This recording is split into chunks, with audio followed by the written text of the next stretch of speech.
And not just Gautam Buddha. The remains of his great disciples, Sariput and Maudgalyayan, also rest at Sanchi. Elder brother, you are confusing me again. I am fully aware that Lord Buddha never came to Sanchi. So how could his remains rest here? It is not my intention to confuse you, Vardhaman. On the contrary, I would like to put your mind at ease. Come, let's go to another chapter in time. A time before 600 BC, when prospered the ancient kingdom of Magadh and its capital city, Rajgarh, now known as Rajgir.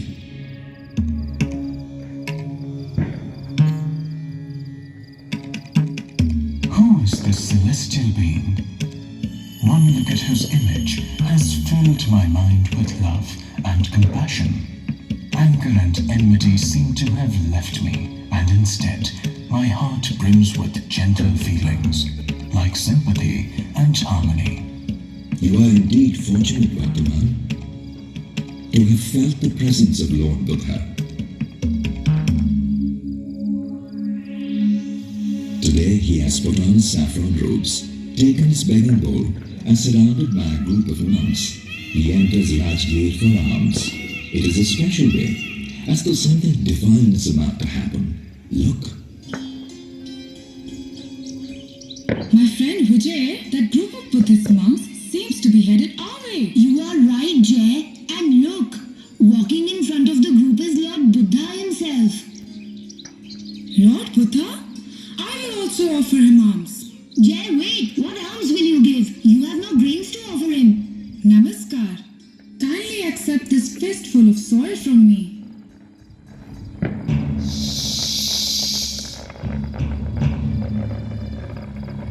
What is this? Little Jay poured a fistful of soil in the Lord's receptacle. And he accepted it with a smile? Why? Anand asked the same question, in response to which Lord Buddha closed his eyes, as if trying to look at something beyond time. Then he opened his eyes and spoke with a smile.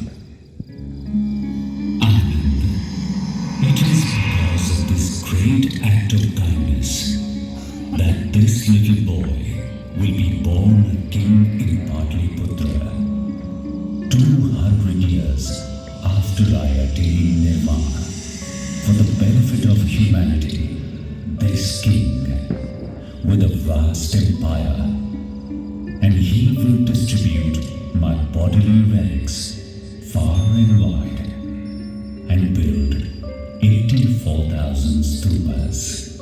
He will undertake this for the well-being of humanity, not only mankind, but even gods will pay homage to these relics. Buddha's prophecy came true. About 200 years after Buddha attained Nirvana, a child was born to be the second ruler of the Maurya Empire, Bindusar, the son of Chandragupta Maurya. The new parents, Bindusar and Shubhrangi, named their child Ashok.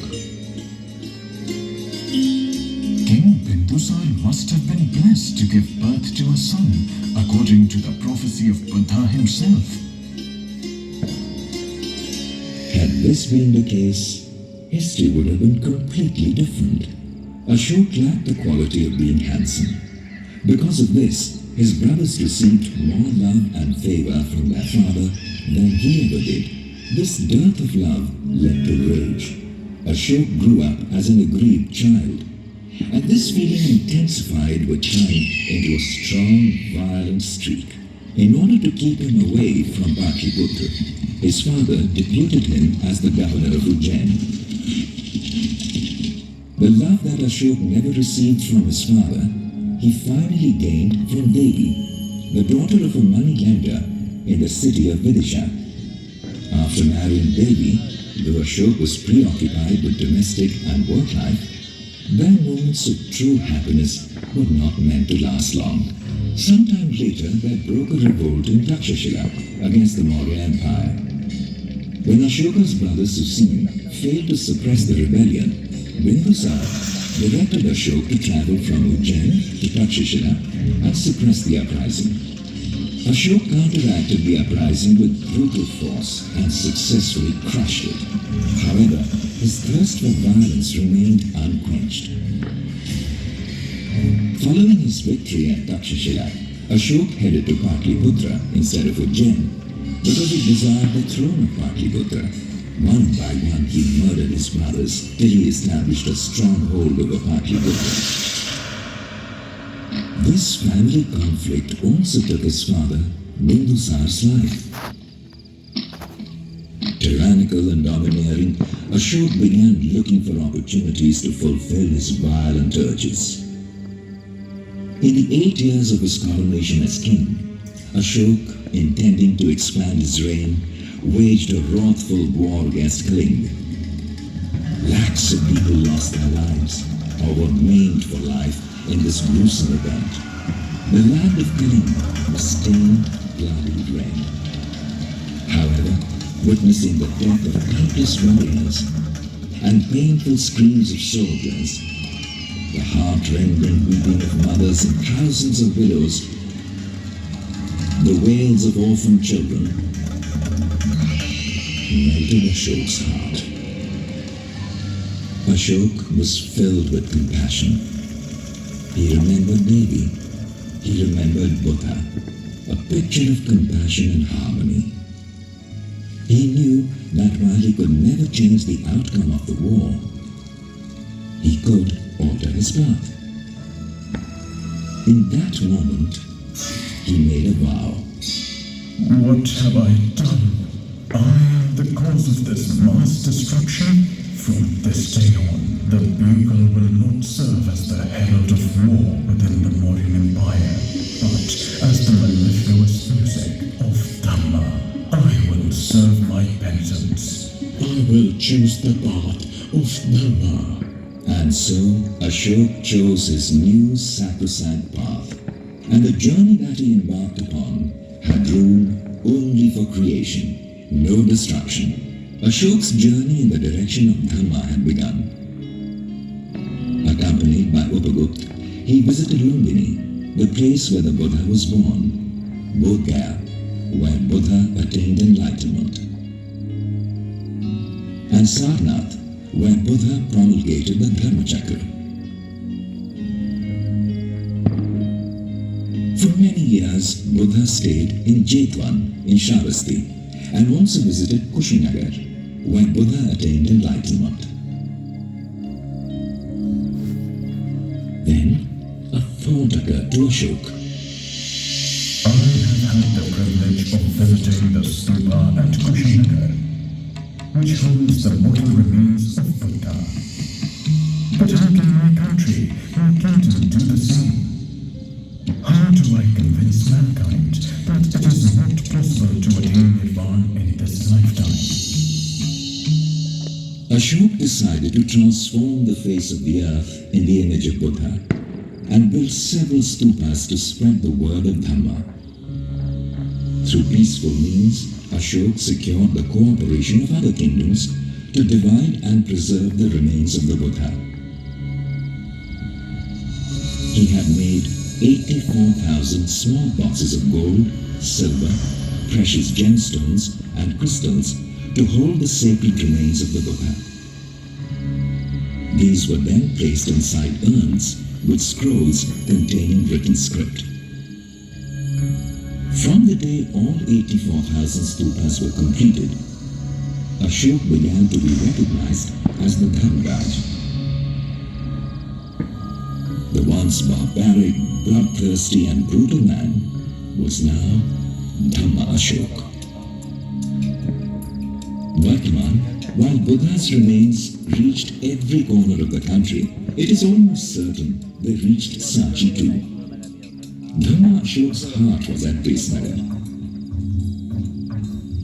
The mother of his dear children, Mahendra and Sanghamitra, his wife Devi, spent her time in veneration of the Buddha, the Sangha and the Dhamma, like an ascetic, like a monk.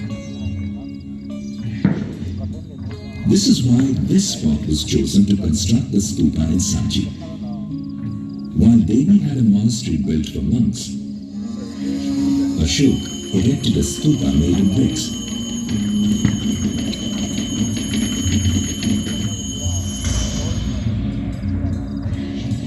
Along with a 42 feet high Ashok's thumb or pillar, this pillar was identical to the one at Sarnath.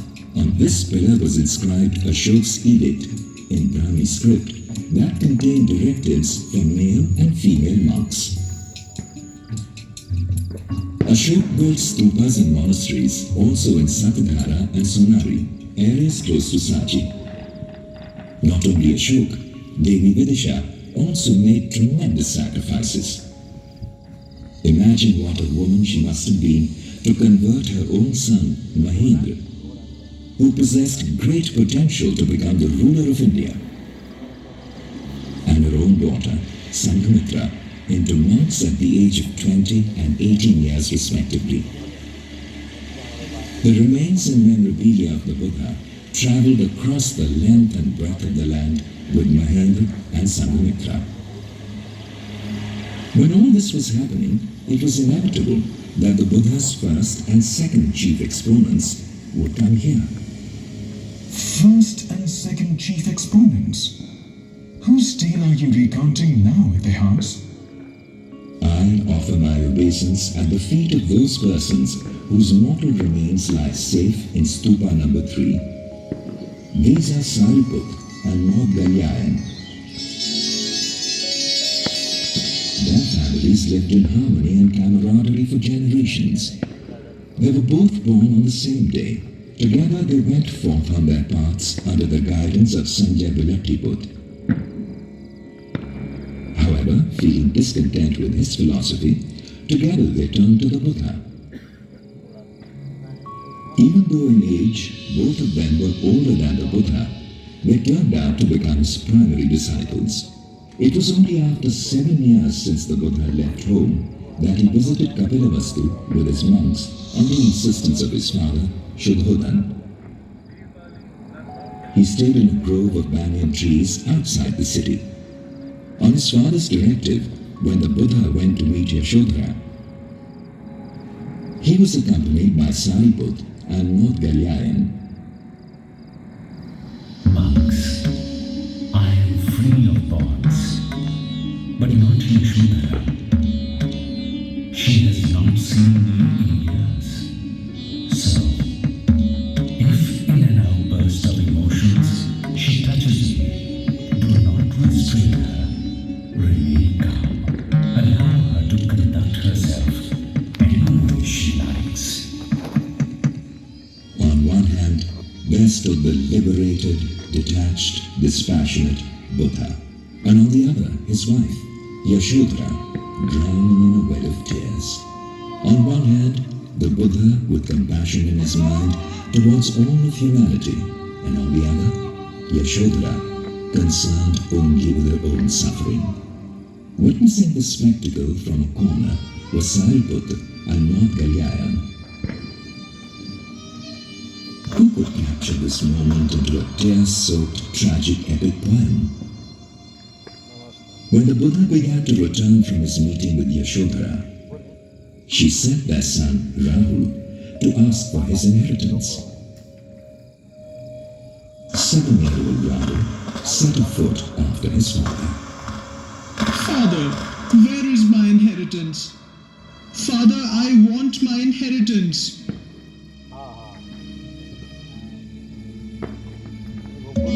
Sariput, my son asks for his inheritance. I cannot give him ephemeral possessions that inflict only worries and causes suffering. Instead, I can grant him the inheritance of a virtuous life. Initiate Rahul into the path of Dhamma. The Buddha presented Rahul the path of Dhamma as his inheritance. In his journey towards quietude, Sariput became his teacher and Madhyaprades, his spiritual mentor. On several occasions, the Buddha freely praised Sariputta and Madhyaprades and asked that they be emulated. The praise was not without reason. Nobody else could emulate the Buddha the way they both did. In their minds, vows and actions, they both had truly become the Buddha. When it was time for Sariputta to attain Nirvana after death, even at that time he was concerned about the well-being of others. He went to his mother who had given him birth, and while showing her the path of Dhamma, ascended into the eternal light. This separation from his close friend put the great Madhyaprades in a painful state of mind, but not for long. However, it is not possible to attain Nirvana without settling the accounts for our cumulative actions. The fruits born of his violent acts in his previous life landed at Madhyaprades' door, and with patience and compassion he accepted his fate. 7 days since Sariputta's Nirvana, the great Madhyaprades too found his liberation from the bondage of karma. I still remember that scene when the Buddha took Sariputta's sacred mortal remains in his hands and said to his group of monks, Monks, look, behold the essence of this illustrious being. Exalt the ascetic, Sariputta, who is free from all bondage and has attained Nirvana. He was as forgiving as the earth. He felt no anger. Desire could never tempt him. He was kind and sympathetic. He attained Nirvana by practicing compassion. Honor the enlightened Sariputta. The sacred remains of Sariputta and Madhyaprades, who the Buddha considered as twin brothers, rest safely inside a temple in Sri Lanka, where they are displayed once a year. Itihas. Does this mean that stupas were built in banyan groves to glorify the mortal remains of Dhamma leaders Sariputta and Madhyaprades? And these two travelled far and wide, like Lord Buddha's remains? You are correct, Vartaman. This was also achieved through Ashoka. However, the fact that the remains of these two monks rest at Sanchi got lost somewhere in history and came to light only after many years. During Ashoka's time, a huge stupa of bricks was built here. Devotees from Vidisha and neighboring areas traveled to pay their respects at the stupas for many years.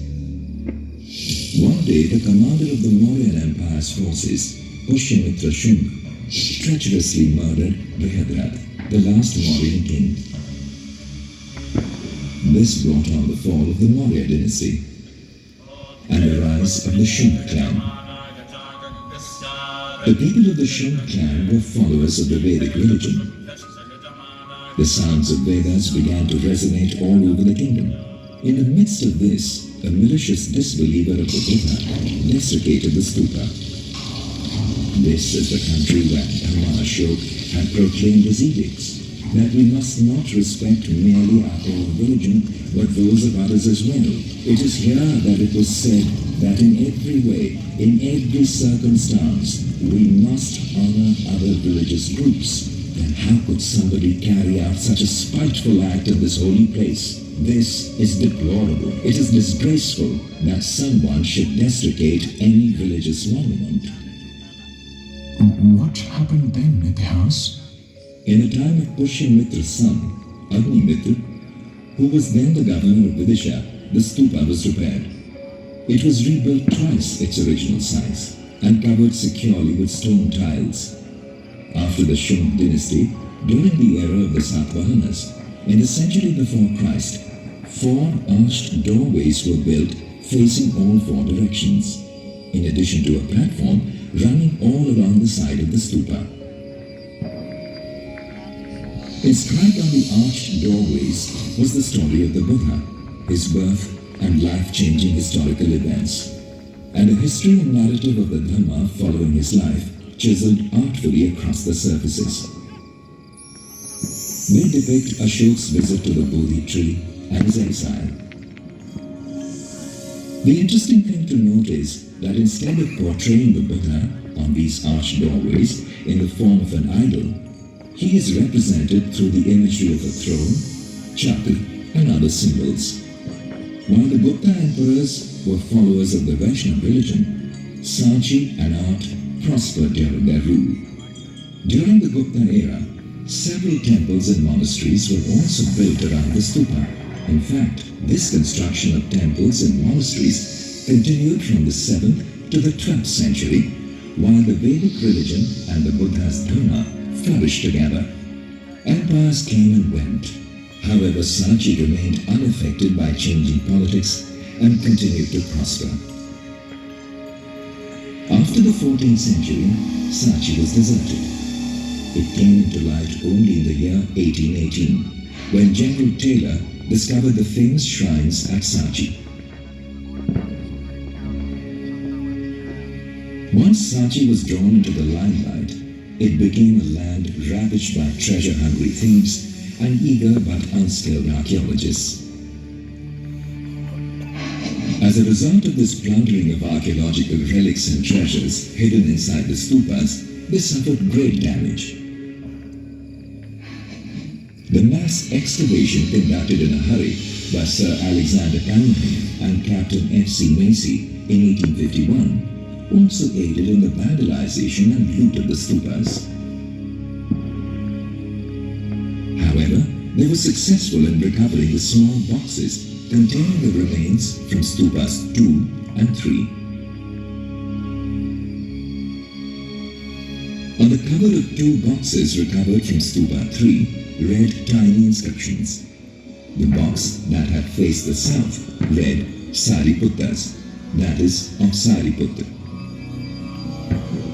And the one that faced the north read Maudgalyayans, meaning of Maudgalyayan. Oh, you mean that it was through these inscriptions that the world learned about the remains of Sariput and Maudgalyayan? Both friends were bound together since birth. Whether it was in life, nirvana after death, or the final rest within the stupa. Even here, they were placed on the right and left, just like how they stood on Buddha's right and left side.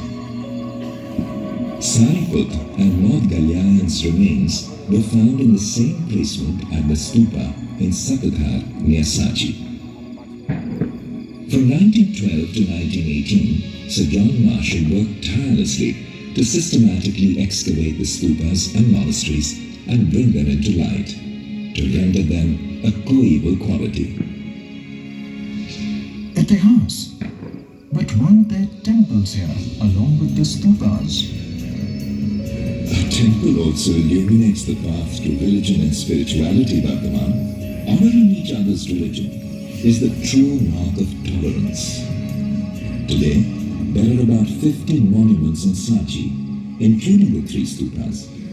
There dwell in the myriad snippets of history great communion and tolerance.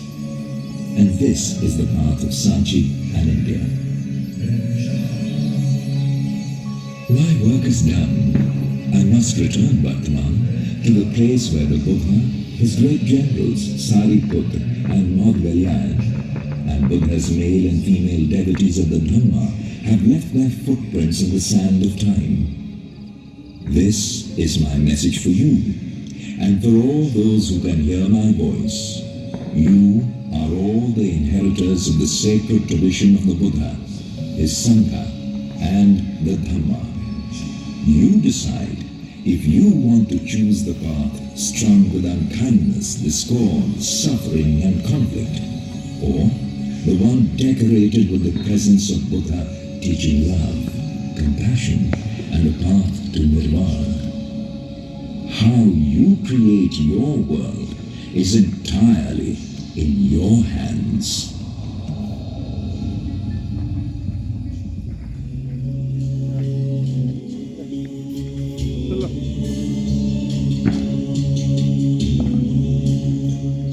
And so, delivering the message of peace and camaraderie, Itihas departed. Our tale too has reached its end. The great responsibility that Itihas has placed on the shoulders of Varthaman இந்த light அங்கே வச்சிருந்தா நல்லா இருக்கும். இந்த side இருந்தால் அது photo எடுத்துக்கலாம். 200 நோட்டில் இருந்தால் அது இருக்கு. We wish that you endeavor to keep your life entwined with the gentle path of love. Presented to you by the Madhyapradesh Tourism Department.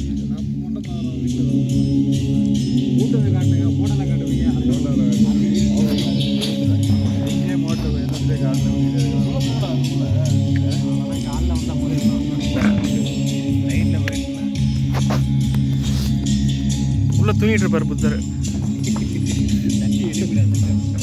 எல்லா இடத்துலையும் அதுக்குள்ள நம்ம கிளம்பினார் அந்த கிளம்பி அந்த மகன் அவர் கேட்டிருக்க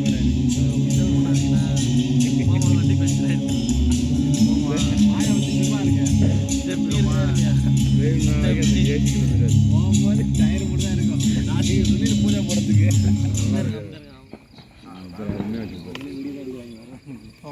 முடிவு வச்சு